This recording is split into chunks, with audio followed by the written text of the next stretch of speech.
Love sports? Love culture? Well, I've got a brand new podcast called Take Line from Crooked Media, hosted by me, Jason Concepcion, and two-time WNBA champion Renee Montgomery. From the games to the players to the issues happening both on and off the court, we'll be tackling the important political and social issues happening in sports head on. New episodes drop every Tuesday, so follow and subscribe on radio.com, Apple Podcasts, or wherever you get your podcasts.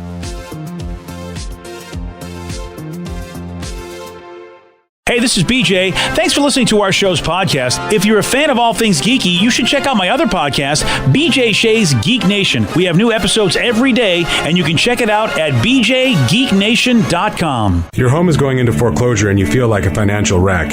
You don't know where to turn for accurate information. I'm bankruptcy attorney Travis Gagne. Let's talk about some legal options. If we work quickly, we can propose a plan to save your home, modify the loan, or in many cases even eliminate your second mortgage. The consultation is free. I've helped hundreds of people just like you make informed decisions about whether to save their home or exit it on a reasonable, organized timeline. The chapter you choose sets the tone for the next chapter of your life. Please contact me today at choosetherightchapter.com. That's choosetherightchapter.com. 99.9 KISW, the Rock of Seattle. You've heard the term helicopter parent. It's pretty huge over the past decade. And for a lot of parents today, hovering over their kids to protect them, I guess, isn't good enough anymore. There's a whole new kind of parent out there. I wonder if you're this kind of parent. Me? Yeah, I'm just curious. No. Well, maybe. It's a term for an even more extreme method that's becoming a big trend today. It's called lawnmower parenting. So you had helicopter parenting, which is just hovering, making sure your kids are okay. And now lawnmower parenting, according to this teacher who wrote an essay. I'm trying to think of I don't know what a lawnmower parent would be. Is that someone that just doesn't want to be a parent? Because no one wants to mow their lawn. Oh, I like that idea. That's a good call. I can see how you think that. Or you cut your kids down enough so that way they can face all the adversities in the world. Like you cut down your lawn. Oh, well, you're close, Danny. How about you crush your beers while you're dealing with parenting stuff? Because that's what a lot of people like to do when they mow their lawn. I think that would be the kind of parent you could be. Just give me a Coors Light if you want me to be your father. Actually, I think a lot of our parents were like that. My dad was probably a lawnmower parent by that definition. My dad would never want a Coors Light to be my father. He just wanted a scotch on the rocks. That's all. He needed the hard stuff with you guys. Yeah. Well, this teacher wrote an essay, and Danny's the closest because lawnmower parents go to whatever lengths necessary to prevent their child from having to face adversity, struggle, or failure. Yeah. What are you talking about? I don't know what you're talking about. Come on, man. I am. You pay their insurance. You pay their phone bill. Seriously, right next to them jobs. I have no look idea up coddling on the dictionary, and it's Joe and Sarah and BJ, the family portrait right there. I think you guys are just jealous that you don't have good parents like me. Hey, you're not wrong. You're not wrong about that. Well, yeah, I'm very jealous that my mom and dad aren't paying my cell phone bill or my insurance. You're absolutely right. This is coming from a pure hate standpoint. Okay, well, as long as we agree on that. Yes. So why are they calling it lawnmower? It's because they mow down any person or obstacle that might keep their kid from having the most charmed and convenient life possible. And the teacher's top example was a parent who left work to come to the high school to drop off bottled water for their kid. He said he asked his daughter if they have water fountains, and she said yeah, but she really wanted to drink bottled water instead, so he brought it to her. See, this is not happening. This is happening. Has to stop. You would do that. I'm not sure I would. I don't think I would do that. You give your daughter massages during the breaks. Yeah, but I don't have to leave my job to do that. Here's the thing. Like, I will give BJ credit. He wouldn't do this. He'd send Chris to do this. Thank you, Vicky. That is so true. Yeah. Wouldn't be my job. Yeah. Chris, would you pick up some water for the kids? Thanks, man. Sari needs some water. Yeah, that's right. Sarah just lit up. She's like, aw, that's true. I do need some water. Okay. Chris, get her some water. Yeah, get her some water. I'm kidding. Sit down. So by the time I wonder what kind of parent you be by the time you become a parent. I wonder what kind of parent you'd be. Bro. I'd like to say I'm positive of it. I know that things change when you have a kid, but I'm going with what I learned and how I was brought up. I would be the exact opposite of these parents. Maybe. I'm pretty sure of it, man. If my kid's like, I want bottled water, I'm like, all right. Go to the store and buy yourself a bottle of water. I definitely can see you doing that. I just want to see what happens when that switch gets flicked, especially if you have a little girl. Because look, no doubt about it, I definitely treated Sarah a little differently than Joey D's. Oh, Joe just rolled his eyes. Man, the truth came out just with the facial expression. Yeah, I mean, there's no doubt about it. I think there's just a way that something happens in my brain, and I try my best now to be a little bit more fair. Yeah. But, I no doubt about it. I mean, somehow I think as a father I just had a different viewpoint towards my boy than I did my girl. I understand. I just don't know if I would ever get to the point. I'm positive I would never get to the point where I'm going to go get a bottle of water for my child.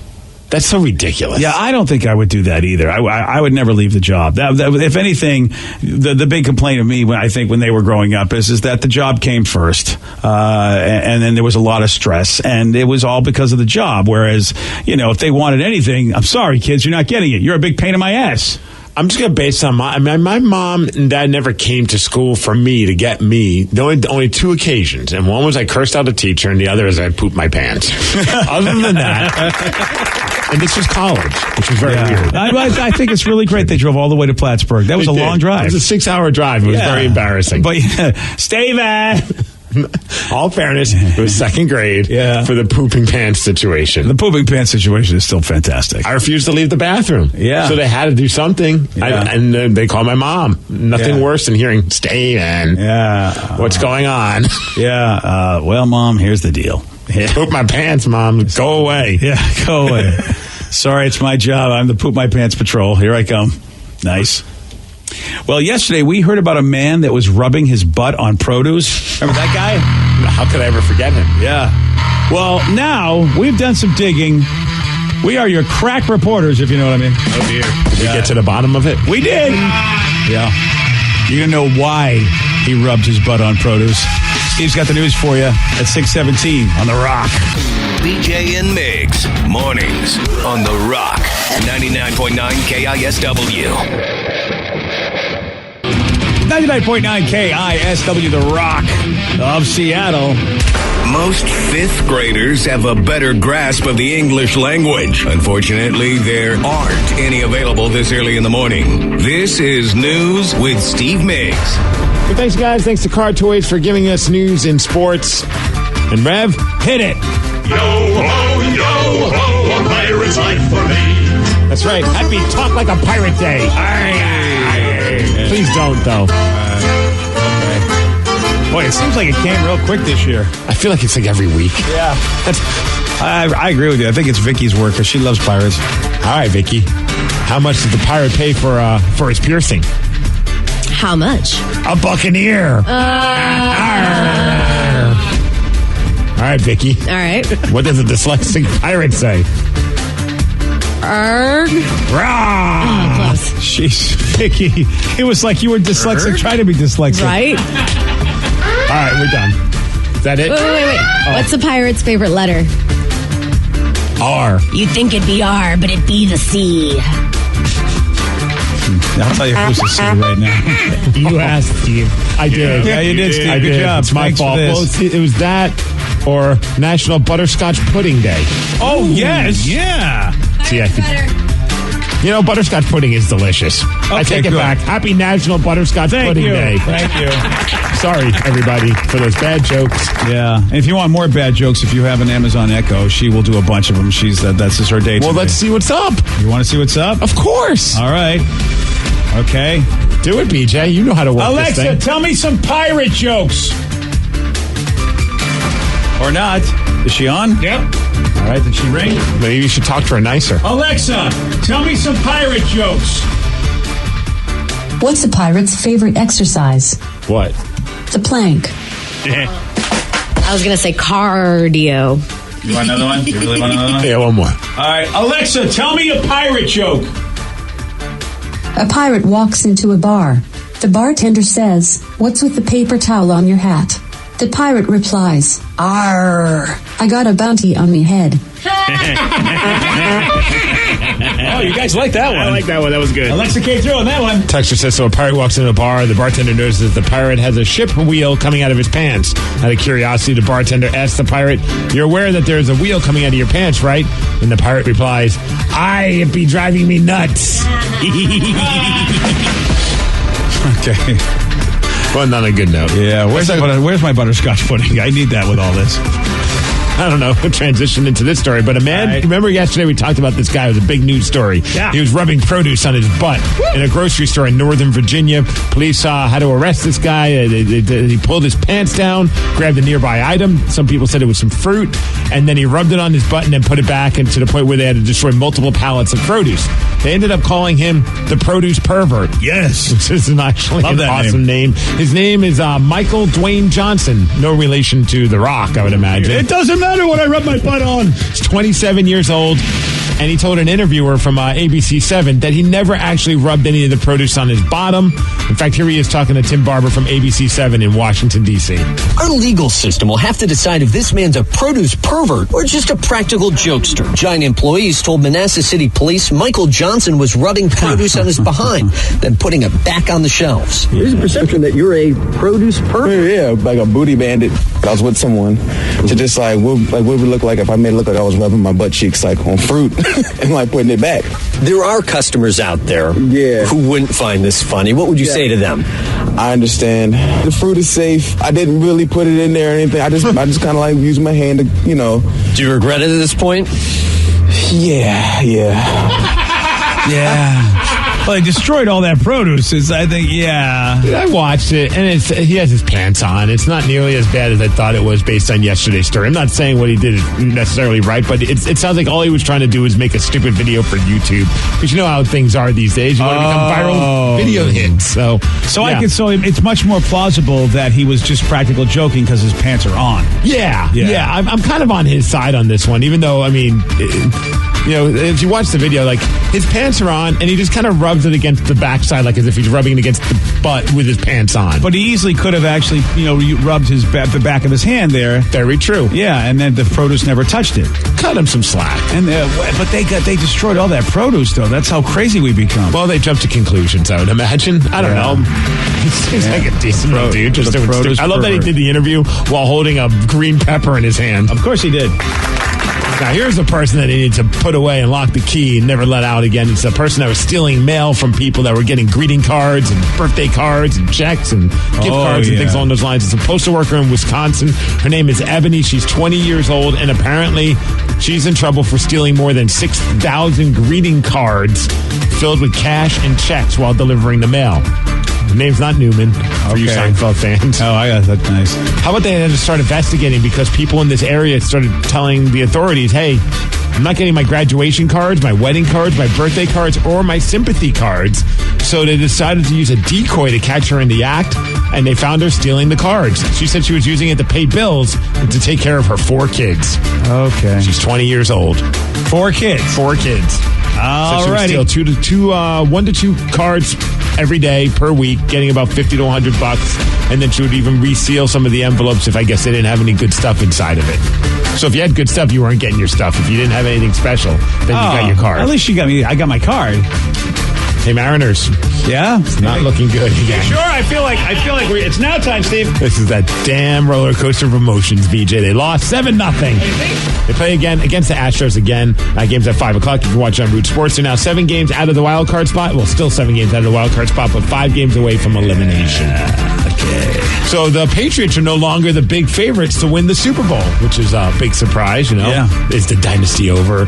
Any guesses on who you think the top team is now that all the analysts are saying will win the Super Bowl this year, based on 2 games so far? Based on 2 games? Well, I mean, that's what they have to base it on. And also, I mean, the players that they have on the team. You know what? Let me go with the Buccaneers. I've been hearing good things about them. Is that because I did that stupid Buccaneer joke? Yeah, I don't know. I really, nope. On 2 games, I can't tell you who. Wrong.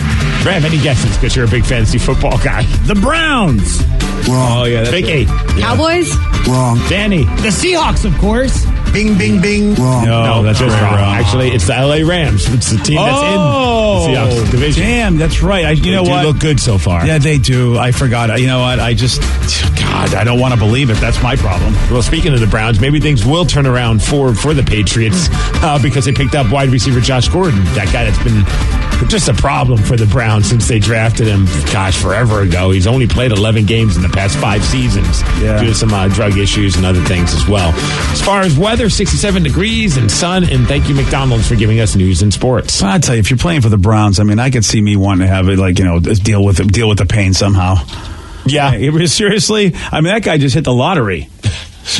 Right? Yeah, if he's got any kind of talent at all to catch the ball. Oh, he does. Which some people believe he does. Yeah, so I mean, he's hit the big time. You know what? That's what you do. If you're on a team that you just can't stand, just be a pain in the ass. They'll get rid of you, and then the Patriots will pick you up. And then the Patriots will prove they can change anybody into a superstar. Yeah. You know what? Pete Carroll with their program. Pete Carroll likes to believe he can do that too. So we got that other dude from the Browns. We got Michael. What's his name? Kendricks. Yeah, we got him. Yeah. And so far, if last I heard, and since we got him, he hasn't done any insider trading. So I think we've done it. Although I think we fixed him. He had a very good game, obviously, and I saw a lot of people saying, he played well because he had the inside scoop on their playbook or something like that. I was like, okay, the jokes are going to be all year round. Oh, yeah, and I look forward to that because you know what? That's a crime you can joke about. I mean, granted, it's not a nice crime, but... Until he goes to prison for several years. Well, you know what? It'll be interesting to see, how long he goes to prison. It's a bad crime, but at the same time, there are people that do so much worse that don't even see a day in prison. So I will, I feel like, we could lock up everybody in this country for dastardly money transactional type of things. Not me, man. I'm on the up and up. Oh, you're on the up and up? Yeah. Oh, I had no idea. All right. Well, I guess I have to That's cancel. because I've never had an opportunity to get a lot of money. Okay, that could be. Yeah. Okay, so this endless debate about Bert and Ernie's sexuality. I mean, this there has we been go again. I saw this yesterday. No. Yeah. And here's why this is back up again, because yesterday, a longtime writer for Sesame Street supposedly confirmed that Bert and Ernie are indeed gay. His name is Mark Saltzman. He wrote for the show for 15 years, from 1984 to 1998. And he says he always considered them a gay couple and based them on his own gay relationship. The ducky wasn't the only rubber thing they were going for. So Mark said, quote, "That's what I had in my life, a Bert and Ernie relationship. How could it not permeate? The things that would tick off my boyfriend, Arnie, would be the things that would tick off Bert." I mean, you do have to write based on probably the best stories are probably based off of real life experiences. Yeah. He's only saying that he perceived their relationship that way, like a lot of people have. Not that he had any secret information from the show's producers. So really, he's saying that as a gay man, he identified with them. But once the story got out, of course, Sesame Street said, no, Bert and Ernie are best friends who, quote, don't have sexual orientation. They don't have genitals. Yeah. They don't have, nobody is straight or gay in Sesame Street. But they do have boy and girl Muppets. Right, but are they in relationships? Well, are they making out? For them to say they don't have a sexual orientation, but they have a gender, I mean, they do have, some of the Muppets have gender on that show. They should just be asexual. Aren't they basically like little kids? Yeah, most of them are kids. Oh, Bert and Ernie, I don't know if they're kids. They play with a rubber ducky in a bathtub. Well, I always just thought that Ernie was just a special boy. Oh, so now he's got special needs. I thought he was a special man. I always thought they were. I thought Bert. They were grown men. They lived in an apartment. Little kids don't live in an apartment by themselves. There's a lot of plots in these stories. Yeah, fair enough. I always thought Elmo was a little kid. Because so why is he hanging out with Bert and Ernie? I don't know. It's a whole street. With a bird that talks. Yeah, there's a whole street. I always thought the Snuffleupagus was an adult, and Big Bird was just a figment of his imagination. I always thought some of these Muppets were adults. So you're trying to tell me they're all kids? I don't know what they are. I think they're just Muppets. That's why I think this is so funny that we're so hell-bent on figuring out if Bert and Ernie are gay. They're not anything. They're not straight. They're not gay. They're just two Muppets. But when they were created in the 70s, and I think art always tries to sneak in a way to make the world a better place. Okay. In the 70s, of course, was being gay was there was something wrong with that until Seinfeld said there's nothing wrong with that. So they used to have to sneak in agendas sometime to try to change the world. So I'm not saying this is what happened, but I wouldn't be surprised if indeed people who thought, you know what, there's nothing wrong with being gay, this sucks, well, we'll introduce it this way and teach children that a guy and a guy can be together and there's nothing wrong with that. I wouldn't be surprised if this was a way to sort of start making being gay okay in the 70s. And starting with the children, because that's where you really can make change in life. You start with children, and then they'll be the next generation that will make change. And hey, look what happened. I wouldn't be surprised if Bert and Ernie, just them themselves, whether they're gay or not, helped being gay be okay in our country. I wonder. I mean, it would be interesting to know. And if that was the case, I mean, I wonder why they never just made it just out and out. Like, you know what I mean? If you really want people to be accepting, then just make it very apparent. I'm not saying they have to make out or anything like that, but at some point, make it known that they're a gay couple. Otherwise, what are you doing? You're just kind of making this subtle reference. I mean, I don't know if that's helping. Obviously, it hadn't, because it took forever before people started getting their head out of their wear skis when it came to how they treat people. Yeah, you're absolutely right. And I think it's interesting that Mark himself, the guy that wrote for Sesame Street for 15 years, since the 80s, he just decided they're a gay couple to me because they remind me of my relationship with my guy. Yeah, I mean, it sounds like the stories at least he used were, I don't know, man. It's just, I feel like we're just way too caught up in trying to figure out what they are when they're just Muppets. Well, But then why is Kermit and Piggy were a relationship? Some people brought up. That's a good point. Yeah, that's a very good point. They were adults. She was an adult pig. I mean, she was wearing glamorous dresses, doing all sorts of adult stuff. So what's up with that? Well, that's different. Kermit and Piggy aren't on Sesame Street, are they? Oh, yeah, they made some appearances. Well, Kermit did. No, Kermit and Miss Piggy are both from Sesame Street. Oh. I thought they were their separate They're Muppets. No, you're right. The Muppet Show. Same universe. Yeah. Kermit made appearances, though. Kermit was on Sesame Street. Okay. But Miss Piggy was never on Sesame Street, And Big Bird made appearances in Muppet movies. Okay. And Kermit and Piggy aren't even human, if we want to get real deep. Sure. Well, one's a frog and one's a pig. Yeah, and I always thought... And they talk. And I wondered about that relationship, if they were trying to just go, listen, you can be with whoever you want to be with in this world. Let's not be crazy. No person says, where the hell the Muppet babies come from? I don't know. Oh, good point. The Muppet Stork. A stork brings them, right? No, not that. That's how Muppet babies There's are. no way Gonzo's a child. That's from Greg and Sumner. Yeah. It's a very weird dynamic that the Sesame Street crew had. I agree. But they were accepting of And don't everybody. forget the Swedish Chef, right? He had man hands. Yeah, okay. So, and then what about Oscar? Oh, Oscar was a grouch, and he was definitely an adult. There's no way a kid would be that grouchy. And what the hell is Animal? Animal is an animal, and he's amazing on the drums. Yeah. He is a great drummer. Yeah, he inspired me to want to play. The whole thing is very weird, man. Well, I don't know if anybody's still alive that was part of the creation of Sesame Street and the Ernie and Bert character. I don't know. I would love to know if Bert and somebody come out, if they would write a book and go, yeah, you know what, maybe in 10 years, 20 years, maybe somebody come out and go, this was our intention. We wanted to be able to show that, being gay was okay, and this is how we did it in the 70s. And we also want to let people know that it's okay for a frog and a pig to date. Yeah, that I don't know what the heck is going on there. I'm afraid of that tell-all coming out. Yesterday, Steve, not able to figure this one out. Who comes after the U.S. Vice President in the line of presidential succession? Treasurer? No. Secretary of State? No. Ambassador of Fun? No. I've already forgotten. God dang it, I've already forgotten. I mean, I'm not looking at the thing. If I looked at the thing, I'll know. Oh, guess. Can you? Oh, you already looked at it, so you know, right? Yeah, I got it wrong. I don't know. I was going to say Secretary of State, so it's not the right answer. No. All right. But it starts with an S. Oh, I looked. Oh, you cheater. Well, because I would take forever to figure it out. I would never get Speaker of the House. We have all the time, man, in the world. Oh, do we really? Yeah. I didn't know that. Time is just a concept, Rob. Whoa. Wow. Really? Call up Stoner Steve over here. Your chance of beating him. Beat Miggs at 647. Today's podcast was brought to you by Travis Gagne, bankruptcy attorney. He's here right now and has agreed to answer more of your questions about bankruptcy. What's the difference between filing for bankruptcy and credit counseling? Credit counseling is a useful process in some circumstances, but it does show up on your credit. In fact, from a credit scoring standpoint, credit counseling shows up just like a bankruptcy, so it's going to affect your credit as negatively as filing bankruptcy. In credit counseling, The idea is that a credit counselor works with your creditors on your behalf to try to lower interest rates or work out payment plans with your creditors to pay back your debt over time. In credit counseling, you almost always pay back 100% of the debt, sometimes at lower interest. And of course, some creditors will participate in that process and some won't. So you're usually left with kind of a mixed result with credit counseling and, of course, a high payment. Thanks, Travis. If you have more questions about bankruptcy, you can reach out to Travis anytime at ChooseTheRightChapter.com. That's ChooseTheRightChapter.com. Thanks for listening. Love sports? Love culture? Well, I've got a brand new podcast called Take Line from Crooked Media, hosted by me, Jason Concepcion, and two-time WNBA champion Renee Montgomery. From the games to the players to the issues happening both on and off the court, we'll be tackling the important political and social issues happening in sports head on. New episodes drop every Tuesday, so follow and subscribe on radio.com, Apple Podcasts, or wherever you get your podcasts.